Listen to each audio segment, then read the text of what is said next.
Welcome, guys. We are going to study of the remaining part of the institutional representation of democracy. The remaining part of this chapter is political parties and coalition government. We have to discuss on 2 points: political parties and coalition government. Now, come to the point. A political party is defined as an organization that has a common ideology and aim to form the government. राजनीतिक दल किसे कहते हैं? अगर हम उसकी बात करते हैं कि यह राजनीतिक दल क्या होते हैं, उनके बारे में हम अक्सर सुनते हैं राजनीतिक पार्टी है, राजनीतिक दल है, पॉलिटिकल पार्टीज हैं। लेकिन पॉलिटिकल पार्टीज होते क्या हैं, उनके बारे में लोगों को बहुत कम ही पता होता है। खुद उन्हें ही नहीं पता होता है, जो राजनीति करते हैं उन्हें ही नहीं पता होता है कि पॉलिटिकल पार्टीज होती क्या है। तो आइए हम इस पर चर्चा करते हैं कि पॉलिटिकल पार्टीज होती क्या है। तो पॉलिटिकल पार्टीज लोगों का एक समूह होता है जिसमें समान विचारधारा वाला और समान लक्ष्य वाले लोग एकत्रित होते हैं। उसके बाद प्रतियोगिता करते हैं और प्रतियोगिता के बल पर जीत कर आने पे वो सरकार बनाते हैं। अर्थात राजनीतिक दल समान विचारों और समान लक्ष्यों को प्राप्त करने वाला एक संगठन है जो सरकार बनाने के लिए उत्सुक होता है या फिर आपस में मुकाबला करता है। This parties compete in the election to form the government either at the central level और एट द स्टेट लेवल। तो ये जो राजनीतिक दल होते हैं, ये राजनीतिक दल सरकार बनाने के लिए केंद्रीय स्तर पर और राज्य स्तर पर प्रतियोगिता करते हैं। अर्थात ये चुनाव लड़ते हैं और जिस दल को सबसे ज़्यादा बहुमत मिलता है या यूँ कहिए पूर्ण बहुमत मिलता है, उस दल की सरकार बनाई जाती है।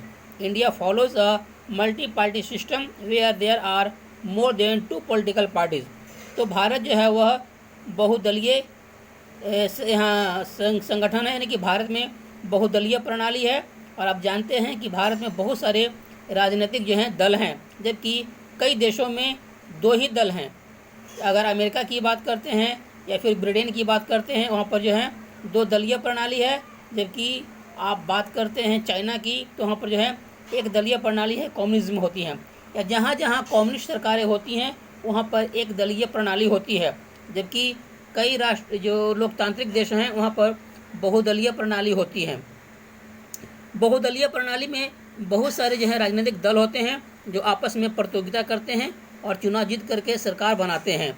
National parties are those political parties which are present significantly in at least 3 different states of the country such as BJP, INC, CPI, ET।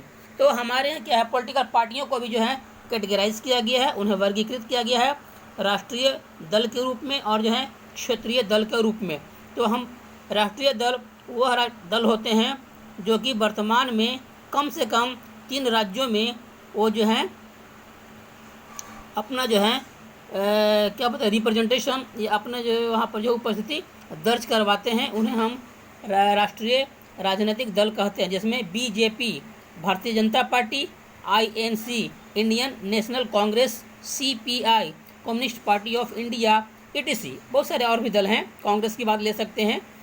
तो ये सारे जो दल हैं वो नेशनल पार्टीज है। उसके बाद आते हैं political parties which have influence over a certain region और state are known as regional parties. अर्थात वैसे राजनीतिक दल जो किसी विशेष क्षेत्र तक ही सीमित होते हैं उन्हें हम क्षेत्रीय पार्टियां कहते हैं या फिर राज्य पार्टियां कहते हैं, स्थानीय पार्टियां कहते हैं। जैसे AIDMK all India Dravida Munnetra Kazhagam.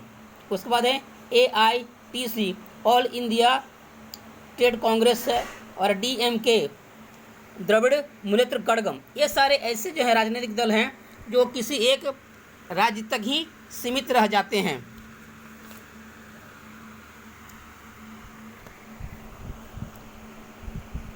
after the election result are announced, the government is formed by the party which wins the majority of seats. मैंने पहले बोला कि जिस दल को सबसे ज़्यादा बहुमत मिलता है वही दल जो है सरकार बनाते हैं, केंद्र में बनाए अथवा राज्य में बनाए.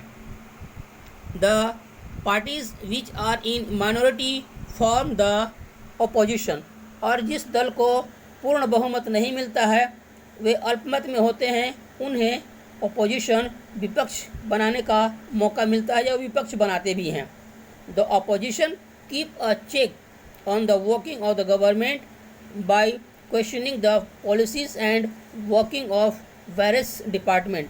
लेकिन जो विपक्षी पार्टियां होती हैं और विपक्षी दलों का भी कम महत्व नहीं होता है, क्योंकि वह जो है सरकार के द्वारा बनाई गई नीतियों और योजनाओं पर जो हैं उनके कार्यों पर वो समीक्षा करते हैं और सरकार से प्रश्न करते हैं आपके द्वारा बनाए गए कामों में इस प्रकार की खोट है, इस प्रकार की कमियां हैं, और सरकार की कमियों को गिनाते हैं जिससे हमारी सरकार जो है पहले से ज़्यादा इम्प्रूव करती है, प्योर होती है. लेकिन कुछ लोगों को ये बातें अच्छी नहीं लगती हैं जब उनकी कमियां गिनाई जाती हैं.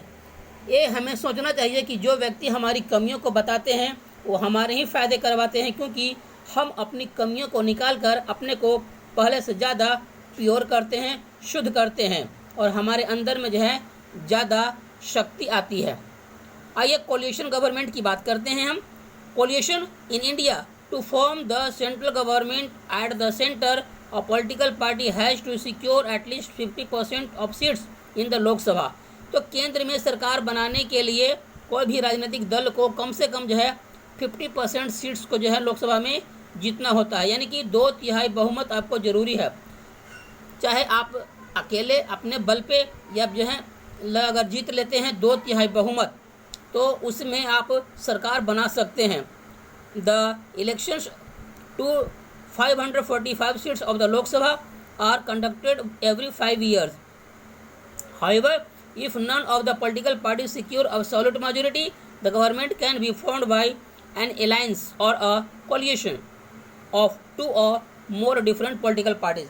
तो हमारे केंद्र में जो है केंद्र सरकार में लोकसभा में कुल 545 सीटें हैं और इस 545 सीटों में 2/3 बहुमत लाना जरूरी है.